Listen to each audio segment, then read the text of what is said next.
Halo teman-teman semua, gimana kabarnya? Semoga dalam kondisi baik-baik aja ya. Video kali ini kita akan melanjutkan episode kedua Battle of Moscow. Bagi yang belum nonton episode pertama, linknya ada di deskripsi. Dalam episode kedua ini mengisahkan perjuangan pasukan Soviet dalam mempertahankan wilayahnya di perbatasan barat dari serangan Jerman. Akibat gempuran pasukan Nazi yang begitu masif, hingga Smolensk dan Ukraina tak luput dari kehancuran. Lalu bagaimana cara Soviet menghadang serangan Jerman? Dan langsung saja kita ke alur ceritanya. Episode kedua ini dibuka pada tanggal 26 Juni 1941. Tentara Merah berjuang mati-matian mempertahankan benteng Brest dari gempuran pasukan Nazi yang seakan tak ada habisnya. Kini mereka hanya bisa bertahan dengan persediaan senjata dan amunisi yang terbatas. Mereka pun tak bisa meminta bantuan ke Moskow karena radio komunikasi sudah rusak akibat serangan Nazi. Di tengah kondisi tentara merah yang semakin mengenaskan, mereka mengubah strategi menjadi perang gerilya.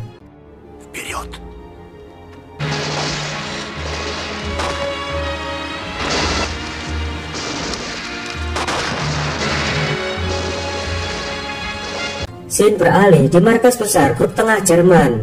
Von Kluge yang sebagai pemimpin tengah mendapat laporan kalau pasukannya berhasil menduduki di segala sisi perbatasan. Dan sekarang hanya tinggal benteng Brest saja yang belum tumbang. Von Kluge segera berkoordinasi dengan Kesselring agar Luftwaffe mengepung benteng Brest. Esok harinya Luftwaffe menyerang benteng Brest dengan sebuah bom yang beratnya 1,8 ton.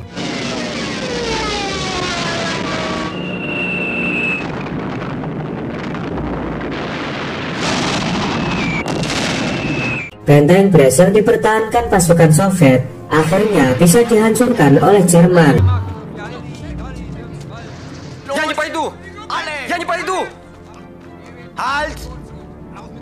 Tak lama setelah itu, Komandan Nazi memerintahkan pasukan Soviet agar segera menyerah. Mayor Gravilov memerintahkan para wanita dan anak-anak untuk segera menyerah pada Jerman karena ia tak ingin mereka mati akibat peperangan. Sementara Mayor Gravilov serta prajuritnya akan tetap bertahan dan berjuang sampai titik darah penghabisan. Di Kremlin Moskow, dalam situasi mendesak ini, Stalin memerintahkan memproduksi tank T-34 sebanyak 1.100 unit dan tank KV sebanyak 393 serta 1.946 pesawat fighter. Stalin juga berniat memindahkan pabrik senjata ke timur untuk menghindari peperangan di barat. Adaikan beralih di front barat daya. Pilot dari Moskow memberitahu jika ada banyak tank panzer Jerman berada di Milamaka yang kini sedang kehabisan bahan bakar. Mendapat kabar itu, Komisaris Propel segera menyusun strategi penyerangan. Ia juga mengatakan kalau misi ini bisa saja menjadi misi mereka yang terakhir. Semua tank Uni Soviet langsung menuju ke Milamaka.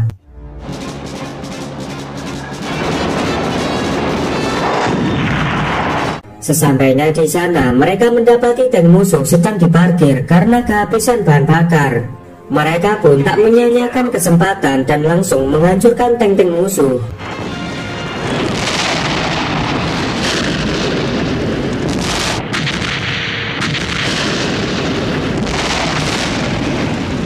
Namun tiba-tiba Luftwaffe datang memberi serangan balasan. Semua tank Soviet segera mundur untuk menghindari serangan udara.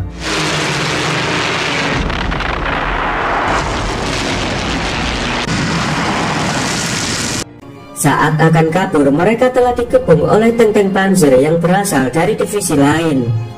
Seketika situasi peperangan berbalik. Sekarang pasukan Soviet malah diserang musuh lewat darat dan udara. Bahkan mereka menjadi bulan-bulanan pasukan Jerman.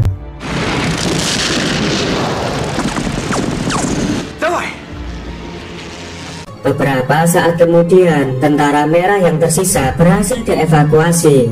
Walau menderita kekalahan, pasukan Soviet belum mau menyerah. Lalu Komisaris Propel menjelaskan kalau kekalahan ini disebabkan kurangnya ketelitian dalam strategi perang.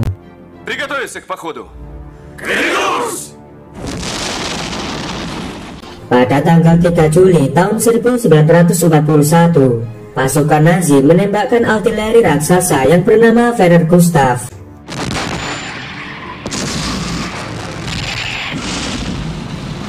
Setelah itu, tentara Nazi mengepung di segala sisi dalam usaha mereka menaklukkan benteng Brest.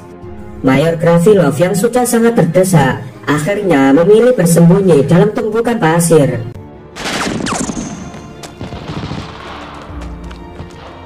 Sedangkan di kantor kanselir Jerman di Berlin, Frank Walter memberitahu Hitler jika invasi mereka sudah separuh jalan menuju kota Moskow. Bahkan ia berani menjanjikan Hitler jika dalam 2 minggu ke depan Uni Soviet pasti akan bisa ditaklukkan.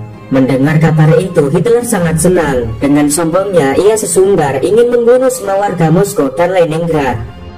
Sedangkan di Moskow, para warga sipil sedang mendaftarkan diri menjadi tentara relawan.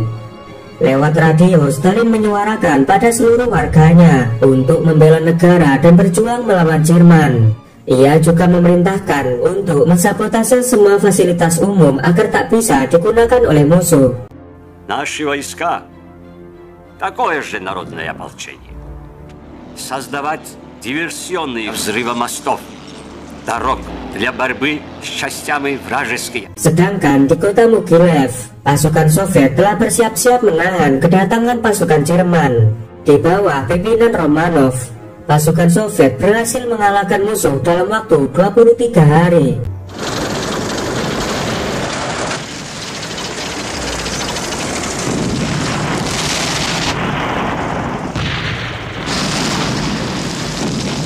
Mereka telah menghancurkan tank-tank musuh dengan persenjataan seadanya dan membunuh sebanyak 30.000 tentara dan perwira Jerman.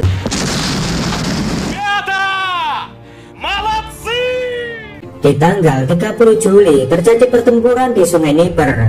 Pasukan Hans Guderian berusaha menuju ke timur, yaitu kota Smolensk. Jika kota Smolensk berhasil dikuasai, maka jalan menuju Moskow tentu akan menjadi lebih mudah.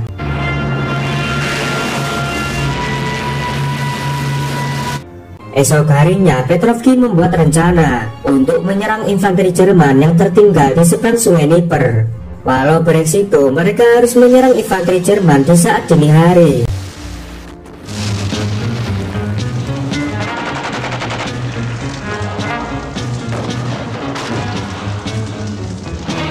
Di markas grup tengah pasukan Jerman, Feder von Bock segera meminta bantuan dari grup utara agar dikirim pasukan tambahan. Dan permintaannya langsung disetujui oleh Hitler. Sementara di benteng Brest, Mayor Gravilov masih bertahan dari gempuran Nazi selama 29 hari. Meski terluka cukup parah, ia masih berniat bertempur sendirian. Namun akhirnya sang mayor malah tertangkap oleh tentara Nazi. Lalu ia dibawa ke kamp tawanan untuk diinterogasi. Dan film ini dikisahkan bahwa Mayor Gravilov berhasil bertahan hidup di kamp tawanan hingga Perang Dunia Kedua berakhir. Tanggal 22 Juli di kota Smolensk, pasukan Soviet semakin kewalahan menghadapi gempuran Nazi. Timoshenko memerintahkan pasukannya untuk merebut kota itu. Meski kalah jumlah pasukan dan persenjataan, tentara merah tetap nekat untuk bertempur. Namun pada akhirnya mereka gagal merebut kota Smolensk dari pasukan Nazi.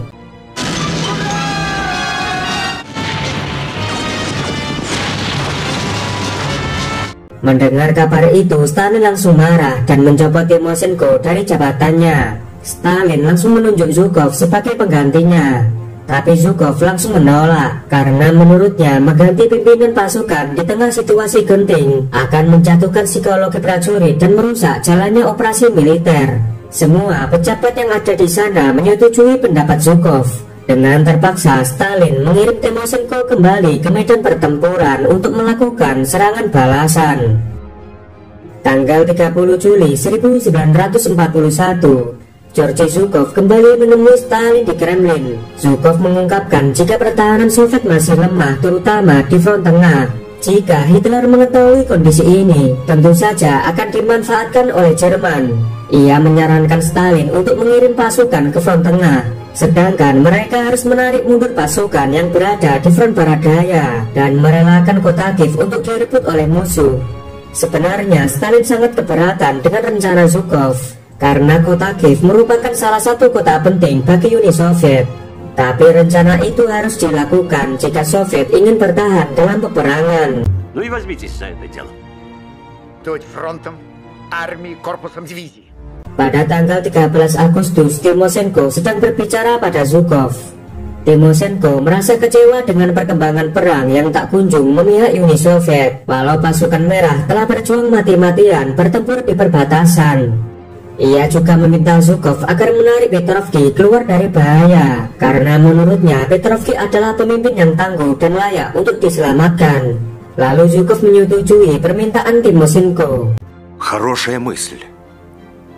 Setelah membaca surat perintah dari markas, Petrovsky malah menolak perintah Timoshenko karena dia ingin tetap berjuang bersama pasukannya melawan Jerman. Petrovsky lalu menyemangati para prajuritnya. Dengan gagah berani, ia memimpin pasukannya turun ke medan perang.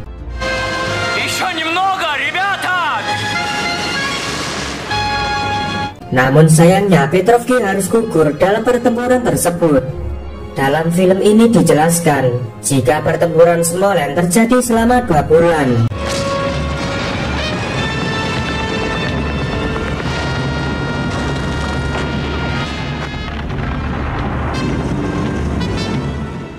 Zhukov lalu melakukan serangan balik dan mengerahkan Korps 24 yang berhasil menghantam pasukan Jerman. Dalam pertempuran ini, pasukan Jerman telah kehilangan 250.000 prajurit. Dan akhirnya kota Smolensk bisa direbut kembali oleh Soviet. 8 September 1941, Zhukov menemui Stalin untuk melaporkan keberhasilannya dalam memukul mundur pasukan Jerman. Stalin akhirnya mengakui kehebatan Zhukov dalam membaca situasi perang. Maka Stalin berniat mengirim Zhukov menuju ke Leningrad yang saat ini kesulitan menghadapi serangan musuh. Sedangkan di front barat daya akan dipimpin oleh Timoshenko untuk mengatasi pertahanan Soviet yang masih lemah. Jika tak segera diperkuat, maka Hitler akan mengerahkan pasukan dari utara dan selatan, lalu dengan mudah mengepung front tengah tentara Soviet. Крушение — это классическая форма победы сражений. Будем держаться. Dan episode kedua pun selesai. Oke teman-teman semua, terima kasih udah menonton film ini sampai selesai. Jangan lupa klik tombol like, subscribe, dan aktifkan loncengnya. Kalau sudah, saya ucapkan terima kasih. Dan sampai jumpa di episode selanjutnya.